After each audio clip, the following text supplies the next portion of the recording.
Follow-up tonight, Zandt County leaders say they're now looking for another East Texas county to partner with when it comes to creating a 391 commission. This after a proposed partnership with Smith County failed to move forward yesterday. KLTV7's Emma Burns reports. Zandt County commissioners are back to square one after a vote to establish a special planning commission with Smith County failed.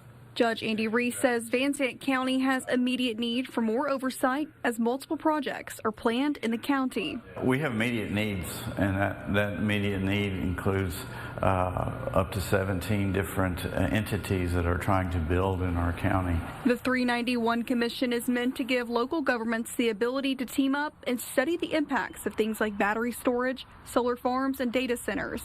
And the law requires state agencies to listen. And we just find a partner that has the same concerns about the safety of our citizens, the rural lifestyle, the things that the green energy and the best facilities threaten. The idea isn't new for Zandt. Commissioners first passed a resolution in February 2025 to partner up with Rains County.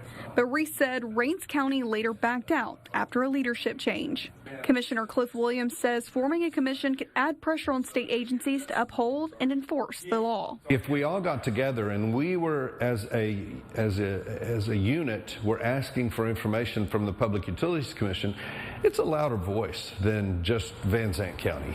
Now the search for a new county to partner with is on. We'll move forward, and it's like I said, we'll find another dance partner. Emma Burns, KLTV 7 News. Judge Reese plans to visit again with Rains County commissioners to see if they're interested in forming that committee.